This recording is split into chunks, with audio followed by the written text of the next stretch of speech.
ግሩም መኖሪያ፣ ግሩም ሐሳብ ከድሪም ቢልደርስ ሪል ስቴት። እነሆ በ10 በመቶ ቅድመ ክፍያና በ50 በመቶ የባንክ ብድር ለጠራ ለኮራ መኖሪያ ቤት የሚበቁበት አሰራር ዘርግተናል። ድሪም ቢልደርስ ሪል ስቴት ቤቶቹ ከ1 እስከ 3 ባለመኝታ ቤቶች ሲሆኑ ከ7 በመቶ እስከ 30 በመቶ ቅናሽ ተደርጎላቸዋል። ባለ 1 መኝታው 73 ካሬ የ10 በመቶ ቅድሚያ ክፍያው 720 ሺህ ብር ብቻ ነው።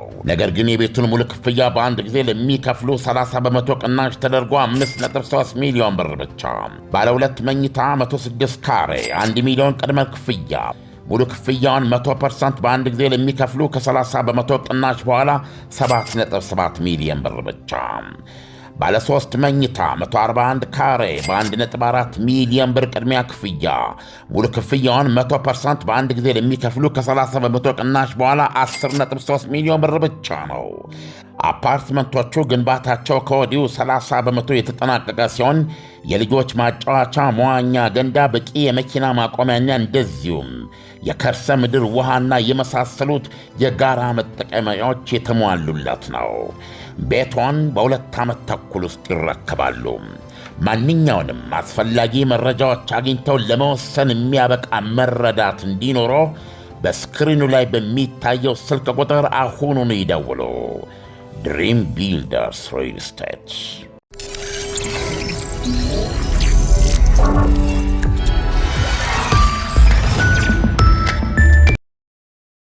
ይህ አዋዜ ሰበር ነው። የአሜሪካ የውጭ ጉዳይ ፖሊሲ ኤክስፐርቶች ፕሬዚደንት ዶናልድ ትራምፕ ኢራን እጆቹ በአሜሪካውያን ደም የተቀዩትን የሽብር ተቀጽላ ኃይሏን ሄዝቦላን በተመለከተ ያላትን አያያዝ ልብ ብለው እንዲያጤኑ እየመከሯቸው መሆኑ ተሰማ። ፎክስ ኒውስ እንደዘገበው ሄዝቦላ ለኢራን አገዛዝ ያለው ፋይዳ ምን ያክል እንደሆነ በኢራን አሜሪካ የመግባቢያ ስምምነት ውልም በግልጽ ተቀምጧል። ስምምነቱ በስም ባይጠቅሰውም ከ14 ነጥብ የመግባቢያ ስምምነት በሁሉም ግንባሮች የሚደረጉ ጦርነቶችን ሁሉ ያከትማሉ የሚለው የመጀመሪያው ነጥብ ሐረግ የሊባኖስ ጦርነት ተኩስ ማቆም ነው ሲሉ ያወሳሉ። አንድ ምንጭ ለፎክስ ኒውስ ሲገልጹ ሄዝቦላ የኢራን አገዛዝ ዕንቁ ተቀጽላ ብቻ አይደለም፣ የአገዛዙ የግንባር መከላከያ ራስ ወርቅ ነው ብለዋል። ሲያክሉም ከሄዝቦላ ለ5 አስርተ ዓመታት ገደማ እስላማዊት ሪፐብሊክ ኢራን ቢሊዮኖች ዶላር በማፍሰስ የእስራኤል ልብ ላይ አነጣጥራ ያነጸችው የሚሳኤል ማሽን ነው ብለዋል። እንደ ምንጩ አገላለጽ ኢራን ልብ የሚሰብርና ጠልቆ የሚሰማት ጉዳት ከሆርሙዝ ሰርጥ ወይም ከመሳሪያ ክምችቷ በላይ ሄዝቦላን ማጣት ነው። ለዚህ ነው የሄዝቦላ ጉዳይ በመግባቢያ ሰነዱ የመጀመሪያ ነጥብ ላይ የተቀመጠው ትላለች። ምንጯ ስትቀጥልም ከሄዝቦላ አገረ ሊባኖስን ታጋች ያደረገም የእስላማዊ አብዮታዊ ዘብ ኮሩ የውጭ ክንድ ኩድስ ፎርስ የፊት አጥቂ ነው ትላለች። ሄዝቦላ ዘቡ በፈረንች 1982 የፈጠረው ያሰለጠነው ያስታጠቀው ገንዘብ ያፈሰሰለትና በእዝ ሰንሰለቱ መዋቅር ውስጥ የኩድስ ኃይሎች አዛዦች የተሰገሰጉበት ነው።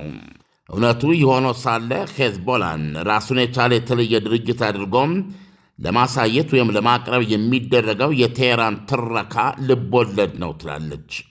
የአሜሪካ ውጭ ጉዳይ ሚኒስትር ማርኮ ሩቢዮ ከትናንት በስቲያ ማክሰኞም የተባበሩት አረብ ኤሚሬቶችን በጎበኙበት ወቅት ጋዜጠኞች የቴሄራን የተጋትሮ ተራዳ ኃይሎችና የሚሳኤል ፕሮግራሟ ከቅርቡ የኢስላማባድ የመግባቢያ ስምምነት ውስጥ ለምን ሳይካተት ቀረ ሲሉ ጠይቀዋቸው ነበረ።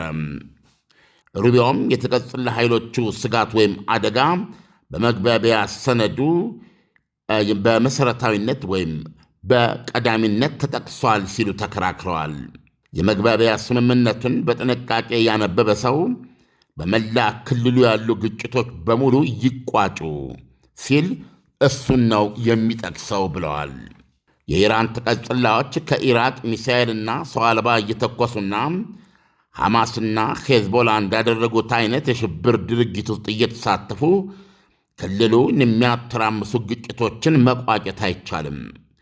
ስለዚህ የኢራን ተቀጽላዎችን በመግባቢያ ስምምነቱ በግንባር ቀደምትነት ተነስቷል ብዬ ነው የማምነው። በእነዚህ ድርድሮች ሂደት ውስጥ በሰዓቱ የሚነሳ ጉዳይ ነው ብለዋል። ሄዝቦላ ከዛሬ 29 ዓመት ጀምሮ በአሜሪካ የውጭ ሽብር ቡድን ተብሎ እየተፈረጀ ነው። ኢሳያስ፣ ይሄ ከባድ ዜና ነው። እንግዲህ አሁን ትልቅ ክርክር ያለበት ጉዳይ ነው የመግባቢያ ስምምነቱ። እንደሚታወቀው ይህ የመግባቢያ ስምምነት ለኢራን ያደላ ነው። ኢራን አሸናፊ ሆና የወጣችበት ነው እና በስጋትነት በኒውክሌር ጉዳይ ላይ ብቻ እንጂ በተለይ በዚህ በሺዓዊ ተራዳ ኃይሏና የሚሳይሎቿ ጉዳይ ግን አልተጠቀሱም። ኢራንም ይህንን ነው እያለች ያለችው የሚል ከፍተኛ ቅሬታ አለ። በተለይ ለምሳሌ በእስራኤል በኩል እና በእስራኤል ለምሳሌ በዋነኛነት ካስቀመጠቻቸው የህልውና ስጋቶች ኒውክሌር ፕሮግራሙ ቀጥሎ የሚሳኤል ክምችትና የተራዳ ኃይሉ ነው እና ከዚህ ውስጥ የኒውክሌር ጉዳይ እንኳ በራሱ ከወዲሁ ከ10 እስከ 11 ኒውክሌር ሊያሰራ የሚችለውን የበለጸገ ዩራኒየም አስቀድሞ ዶናልድ ትራምፕም በተደጋጋሚ እንደገለጹት ከኢራን እጅ ወጥቶ የሚወድም የመሆኑን አቋም የቀለበሰና እዛው በኢራን አሟምታ በኢራን እጅ የሚቀር ነው ከሚለው ጀምሮ ከፍተኛ መከፋት የፈጠረ ነው በእስራኤል። ከዚህ በፊትም ባቀረብናቸው ዝግጅቶች ላይ ይህ በተለይ በዋነኛነት የበለጸገ ዩራኒየም ከኢራን እጅ ወጥቶ የሚወድምበት መንገድ እስካልተፈጸመ ድረስ በተከታታይ በሰኔ ወርም የተደረገው ሆነ በአሁኑ የተደረገው ጦርነት በሙሉ ያሁሉ ድካምና ልፋት ትርጉም የለውም የሚል የእስራኤል አቋም ነበረ። ከዚህ አንጻር ትልቅ መከፋት አለ። ይሄ በዚህ ላይ እንዳለ ሆኖ ደግሞ በተለይ የኢራን የሺዓዊ ተራዳ የሚባለው በዋነኛነት ክራውን ጆል ነው የሚሉት የሄዝቦላን ከዚህ በፊትም እኛ እንለዋለን። ሄዝቦላ የኢራን ነበልባል ጦር ነው። በሄዝቦላ ሬሳ ላይ ነው ተረማምደህ ነው ኢራንን ማጥቃት የምትችለው። ስለዚህ ያን ያህልና የሄዝቦላ መመታት ወይም የሄዝቦላ መዳከም ነው የኢራንን ላለፉት ተከታታይ ጥቃቶች መጋለጥ የፈጠረው። ስለዚህ አሁንም ካሉት የተራዳ ኃይሎች ሁሉ ሄዝቦላ ኢራን ሄዝቦላ ነው ማለት ይቻላል። ስለዚህ አሁን ሄዝቦላ እንዲሁም ሐማስ አሁን በዜና ላይ እንደሰማው የኢራቅ ደጋፊ ኢራን ኃይሎችና የየመን ሀውቲዎችን በተመለከተ የተቀመጠ ቶታሊ አልተነሱም። በዚህ በመግባቢያ ስምምነት ውስጥ ሚሳኤሉም አልተነሳም የሚለው ቅሬታ አሁን የሰላጡ ሀገሮችም ነው። የሰላጡ ሀገሮች ደግሞ ከኒውክሌሩ ይልቅና በላይ የዚህን ሺዓዊ ተራዳ ኃይልና የሚሳኤሏን ነው የሚሰጉት የእስራኤል እና እነዚህ ለእነሱም እንደ ስጋት ምንጭ ነው የተለያዩ ዘገባዎች እያቀረብን ያለ ነው። ስለዚህ አሁን ሩቢዮ እየመለሱ ያሉት ምንድን ነው? በጥንቃቄ የማንበብ ያለማንበብ ጉዳይ ነው የሚል ነው። እንግዲህ ይህን አገላለጽ ደጋግመን ገልጸነዋል። እስራኤል በእጅጉ ነው የተከፋችው አሁን ባለው የመግባቢያ ስምምነት እና ስጋቶቿ እየታወቁ ስጋቶቿ በአግባቡ አልቀረቡም፣ አልታዩም፣ አውቶቡስ ስር ነው የተወረወረችው የሚለው አገላለጽ ከእስራኤል በኩል ሊመጣ የቻለው በዚህ ምክንያት ነው እና እንደምታውቀው እስራኤል ከደቡብ ሊባኖስ አልወጣም፣ የደህንነት ቀጠና ውስጥ አልወጣም፣ እንደወጣም አልተጠየቅኩም፣ አሜሪካም አልጠየቀችኝም። አሁን በዛሬው ዕለት የእስራኤሉ መከላከያ ሚኒስትር እስራኤል ቃጽ እንዳሉት አሜሪካ ብትጠይቀንም አንወጣም ብለዋል። ይሄ ለምንድን ነው? ይሄ የተራዳ ኃይሉ ጉዳይ የሚሳይሉ ጉዳይ ቶታሊ ሾላ በድፍን ታልፏል የሚል ነው። አሁን ይሄ ቅሬታ እንግዲህ የተነሳው የት ነው? አሁን የተባበሩት አረብ ኤሚሬትስን በጎበኙበት ወቅት ጋዜጠኞች ናቸው ያነሱላቸው እና ማርኮ ሩቢዮ ያሉት በጥንቃቄ የማንበብ ያለማንበብ ጉዳይ ነው።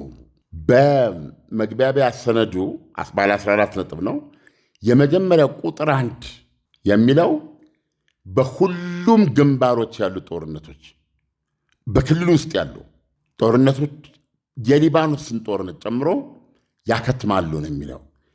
ያ ማለት በክልሉ ውስጥ ያሉ ጦርነቶች ማን ነው? ሊባኖስ ሄዝቦላ ነው። እንደዚህ የኢራቅ ደጋፊ የኢራን ኃይሎች አሉ። ሀውቲ ያው በክልሉ እንግዲህ እነዚህ በሙሉ ከዚህ ጋር ያሉ ነገሮች በሙሉ ያከትማሉ ሲባል ዳይሬክትሊ እንደዚህ የሚመለከት ነው። ስለዚህ አሁን በዚህ መንገድ ይቅረብ እንጂ በመግባቢያ ስምምነቱ ድርድሮቹ እየተካሄዱ ነው እና በድርድሮቹ ሂደት በዚህ መልኩ አሁን በስም በአድራሻ በአጠቃላይ የሚነሳበት ፖይንት አለ።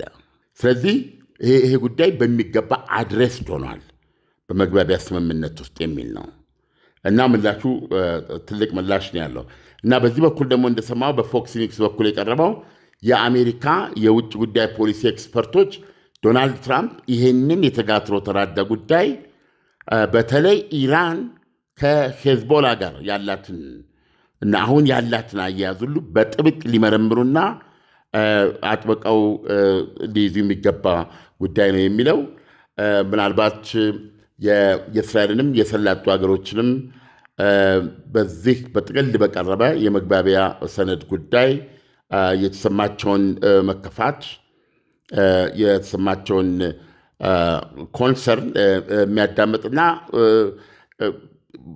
መፍትሄ እንዳለውና በዚህ መንገድ የሚታይ መሆኑን ለመስጠት የሞከሩት ነው ውጭ ጉዳይ ሚኒስትሩ።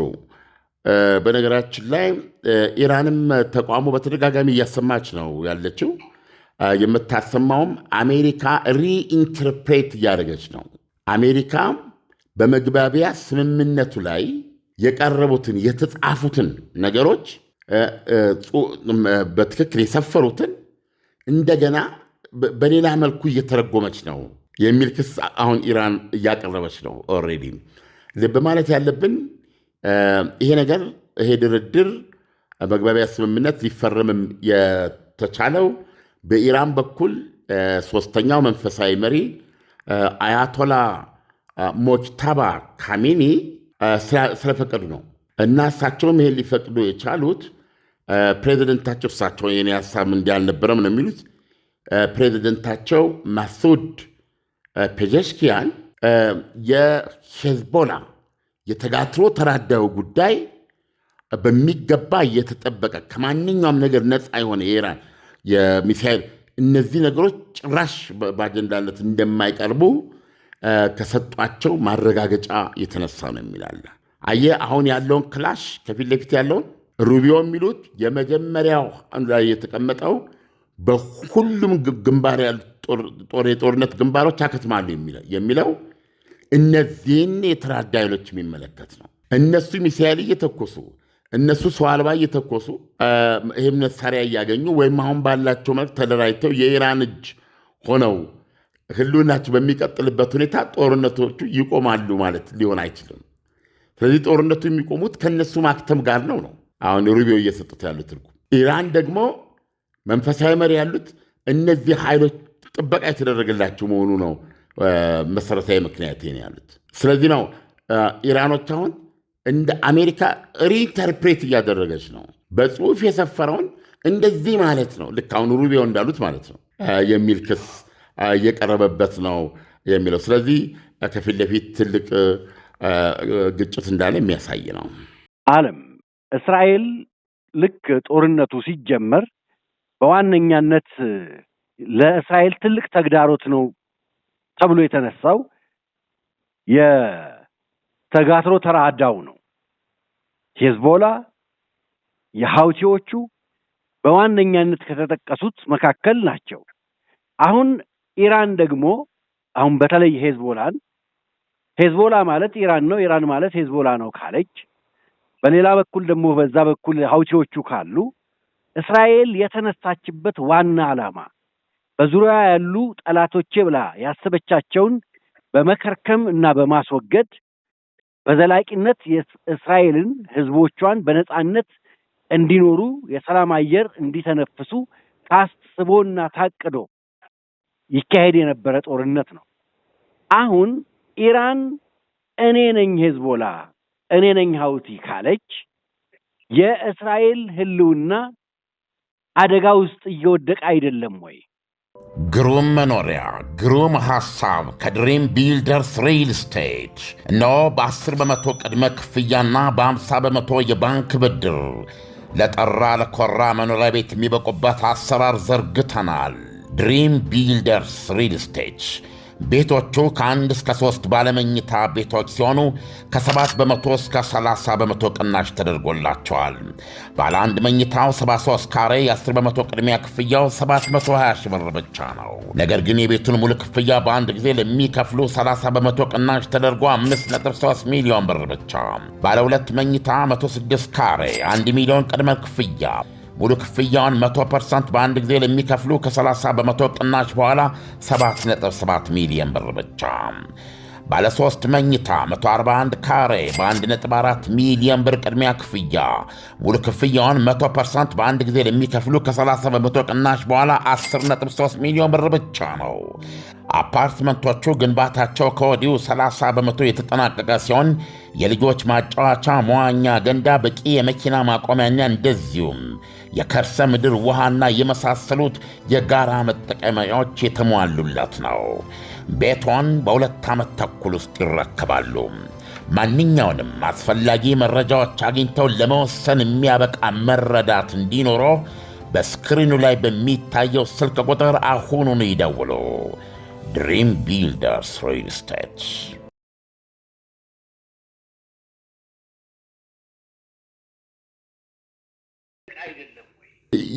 በእስራኤል በኩል እየቀረበ ያለው 100% ይሄ ነው። በዋነኛ በደረጃ ሲቀመጥ ትልቁ የህልውና ስጋት ብላ እስራኤል የምታስቀምጠው ኒውክሌሩን ነው፣ የኒውክሌር ፕሮግራሙ ነው። የኒውክሌር ፕሮግራሙን በተመለከተ በአጠቃላይ ኢራን ምንም አይነት ዩራኒየም ማበልጸግ የለባትም ነው በእስራኤል በኩል። ስለዚህም ኦልሬዲ ተመትተዋል። እንደዚሁም ከዚህ ውጭ ያሉ ማንኛውም ተቋምም ካለ የተመታውን ማንሰራራት የለባትም። በጥቅም ላይ ያለ ሊኖር የሚችልም ካለ ዲስማንትል መፈራረስ አለበት ነው። ኢራን ዩራኒየም ማበልጸግ የለባትም የሚል ነው እና በተለይ ደግሞ 60 በመቶ ያበለጸገችውና በማናቸውም በቀናት ወይም በሳምንታት ጊዜ ውስጥ የኒውክሌር አረር ለመሆን አፋፍ ላይ የደረሰው የበለጸገ 11 አቶሚክ ቦምብ ሊሰራ የሚችል 440 ኪሎ ግራም የበለጸገ ዩራኒየም ከኢራን እጅ መውጣት አለበት። ከኢራን እጅ ወጥቶ አሜሪካ ያው ዶናልድ ትራምፕ ባሉት ወደ አሜሪካ እጅ ተላልፎ መውደም አለበት ነው። ይሄ መሰረታዊ ነው። የመጀመሪያው ነው። በተለይ ይህ የበለጸገ ዩራኒየም ከእጇ ካልወጣ ግን ኢራን አጠቃላይ እስካሁን የተደረገው ጦርነት በሙሉ በዜሮ የሚባዛ ነው። የፓይለቶቹ የእግረኛ የተከፈለው መስዋዕትነት ሁሉ በዜሮ የሚባዛበት ነው የሚል ነው። ዶናልድ ትራምፕ በዚህ ላይ የነበራቸው አቋም ደግሞ ተመሳሳይ ነው። አሁን እንግዲህ የመግባቢያ ሰነዱ ላይ እንዳነበብ ነው ይህ የበለጸገ ዩራኒየም በኢራን ትዘንቀዋለች ነው የሚለው። በመዘነቅ ከዚህ በፊት አውርተናል። 60 በመቶ ያለውን ፒዩሪቲ የጥራት ደረጃ የጦር መሳሪያ ያለውን ብቃት ከዚህ በፊት ባለችው በአሁኑ ቁጥሩ አልተገለጸም፣ ግን እስከ 20 በመቶ ዝቅ አድርጓል የሚል ነበር። ዋቴቨር የመጨረሻው መጠን በዛ ደረጃ በማሟሟት በመዘነቅ ወይም በማሟሟት የጥራት ደረጃውን በማውረድ ታጠፏለች ማለት ነው። አሁን ለጦር መሳሪያነት አንድ ስቴፕ ብቻ የቀረውን ለጦር መሳሪያ አገልግሎት የማይበቃ ደረጃ ውስጥ ትከልሷለች ማለት ነው። ነገር ግን በእጇ ይቆያል። አሁን ይህንን ነው የሚለው የመግባቢያ ሰነዱ ላይ እና ይሄ እንግዲህ እነ አሜሪካም የዓለም አቶሚክ ኤነርጂ አልዋቲበር በታዛቢነት በሚገኙበት ይህ መፈጸሙን ሊያረጋግጡ ይችላሉ። ከዛ በኋላ የኒውክሌር ኢንስፔክተሮች እነዚህ ፈታሾች እየገቡ ይከታተላሉ። ገለመሌ የሚል ነው።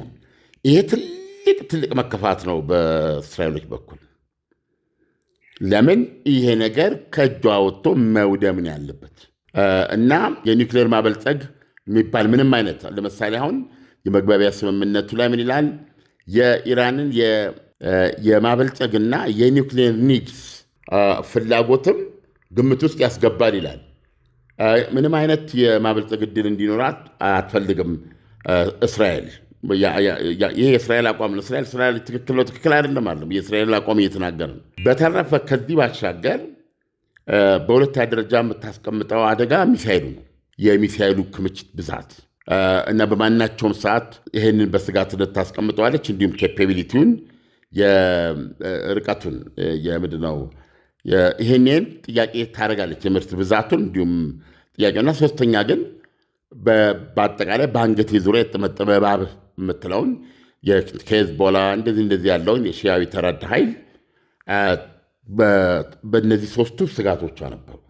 አሁን ሩቢዮ እየነገሩን ያሉት የኒውክሌር ጉዳይ ዶናልድ ትራምፕም ኢራን ዞሮ ይህን መሳሪያ አትሰራም በሚል በተለያየ ደረጃ ተቀምጧል። እንግዲህ በድርድር ውስጥ የሚታይ ነው። የሚሳይሉና የተራዳ ኃይሉ ግን እስራኤል የምታምነው ምንም አልተጠቀሰም ነው እና ምን መደረግ እንዳለበትም በግልጽ የተቀመጠ አይደለም እና ይሄ ማለት ደግሞ ጠቅላላ የእስራኤልን ጥያቄ የእስራኤል ስጋቶች ሁሉ ውድቅ ያደረገ ነው የሚል ነው። ስለዚህ አሁን እንደሰማው ዜናው ላይ የተባበሩት አረብ ኤሚሬትስ ውስጥ ሆነው የሰጡት ማብራሪያ የለም ያውም መጀመሪያ ላይ እየተጠቀሰው ነው። በሁሉም ግንባሮች ያሉት ጦርነቶች ሊባኖስን ጨምሮ ይቆማል ማለት የኢራን ሺያዊ ተራዳ ኃይሎች ጉዳይ ይሄ አይነት ግንኙነት በገንዘብ መርዳት፣ በቴክኖሎጂ ሽግግር እንዲህ አይነት ነገሮች በሙሉ በዚህ በድርድር ሂደቱ መሃል የራሳቸውን ቦታ ይዘው በዛ ደረጃ የሚታዩና ትኩረት የተሰጠባቸው ናቸው። በትክክል ካለማንበብ የመጣ ነው እንጂ በሚገባ ተጠቅሰዋል። እነሱ ሚሳኤልና ሰው አልባ መተኮስ በሚችሉበት ሁኔታ ሆኖ ጦርነቱን በክልሎቹ ማጥፋት አይቻልም በማለት ሩቢዮ ይሄን ገልጸዋል ማለት ነው። ዓለም የእስራኤል ፍላጎት ባልተሟላበት አሁን የአሜሪካን ምክትል ፕሬዚዳንት ሩቢዮ ባስቀመጡት መንገድ ለሕግ አሁን ለምሳሌ የሰፈረው ጽሑፍ ስምምነት ለትርጉም የተጋለጠ ከሆነ መልሶ ወደ ጦርነት ቢመጣ በዚህ ማን ነው ተጠቃሚ? አሁን ኢራን እንደሆነ ጦርነቱን አትፈራው። ወደ ዳግም ጦርነት ለመግባት ደግሞ እስራኤል ፍላጎቷ እና ጥያቄዋ እስካልተሟላ ድረስ ወደ ጦርነት የሚገባበት ሁኔታዎች በጉልህ እየታዩ አይደለም ወይ? ግልጽ ነው። ይሄ ግልጽ ነው። አሁን ለትርጉም የተጋለጠ መሆኑን እያየን ነው እና ኢራን ከወዲሁ ድምጿን እያሰማች ነው። ይሄ አሁን ሩቢዮ የሚሉትን አይነት መግለጫዎችን ኢራን የምትለው ይሄ ሌላ ትርጉም መስጠት ነው። ያልተጻፈ ነው እየተናገራችሁ ያላችሁት። በመግባቢያ ስምምነቱ ላይ እነዚህ እንደማይነሱ ለምሳሌ ከዚህ በፊት ሚሳኤሉ የህልውና ዋነኛው የደህንነት መከላከያ ነው የምትለው ራስን የመከላከልበት ነው። እሱ ባይኖር ኖሮ ኢራን ሀገራችን እንደ ጋዛ ነበር የምትታረሰው። ፕሬዚደንቱ ፓኪስታን ጎብኝት የለ የኢራን እና ያሉት ሚሳኤሉ አሁን ባለን መጠን ሁኔታ ባይኖር ኖሮ እስራኤል እንደ ጋዛ ነበረ የምታርሰው ሀገራችንን ብለው ነው ያሉት። እና ሚሳኤሉ የኢራን የብሔራዊ ደህንነት ዋስትና ነው እና ምንም አይነት ውይይት አታስተናግድም። በሚሳኤል ቴክኖሎጂዋ፣ በሚሳኤል ቴክኖሎጂው ዓላማ፣ በብዛቱ፣ በካፓቢሊቲው ምንም ነገር እዚህ ውስጥ አልወያይም የሚል ነው። የተጋትሮ ተራዳውን በተመለከተ ደግሞ ከዚህ ደጋግመን ስንናገር ቆይተናል። የኢራን ሄዝቦላ የሚል ነገር የለም። አንድ የሚል ነው። አሁን የኢራን ውጭ ጉዳይ ሚኒስትር በስደት ለሚገኙ የሐማስ መሪ ስማቸውን ስላልያዝኩት ነው አይዞኝ የሚል መልእክት በስልክ አስተላልፈዋል። እንግዲህ በዚህ በጦርነት ውስጥ 2 ዓመት ጦርነት ውስጥ የተዳከመ ኃይል ነው ሐማስ። ሄዝቦላን በተመለከተ የሊባኖስ ነፃነት፣ የሊባኖስ ሉዓላዊነት አረጋጋጭ ኃይል ሆኖ እንዲወሰድ ሄዝቦላ በዚህ ድርድር ውስጥ አሜሪካ እስራኤልን በማስገደድ ከሊባኖስ ግዛት ኢች ጠቅላላ ለቃ እንድትወጣ እንዲደረግ እዛ ላይ ያለ ይህን ነው ማስፈጽመው እያለች ነው ኢራን። እንደውም የዚህ አሁን የእስላማዊ ዘቡ ዋና አዛዥ ምንድን ነው ያሉት? እስራኤል በጊዜ ለቃ መውጣት አለባት፣ አለበለዚያ ተሸንፋ በሽንፈት እንድትወጣ እናደርጋታለን ያሉት ይሲ። ስለዚህ አሁን ምንድነው ኢራን ሄዝቦላን የሊባኖስ የህልውና አለኝታ አድርጋ የማውጣትና የሊባኖስ ጦር ገደመኔ ከዛ በታች እንዲሆን ማለት ነው። ያ ማለት በአጠቃላይ በሊባኖስ ፖለቲካ ውስጥም ሆነ ሴኩሪቲ ደህንነት ውስጥ በአጠቃላይ የሊባኖስ ህልውና አቅጣጫን የሚተምነው ሄዝቦላ ሀገር ሆኖ እንዲወጣ በግልጽ ነው እየተናገረች ያለችው ኢራን። አንዱም በዚህ ስምምነት መሰረት የኢራን አሸናፊነት ነው የታወጀው የሚባለው ለዚህ ነው። ሩቢዮ ግን የለም እንደሱ አይደለም፣ በትክክል ያለመረዳት ነው እያሉ ነው ያሉት።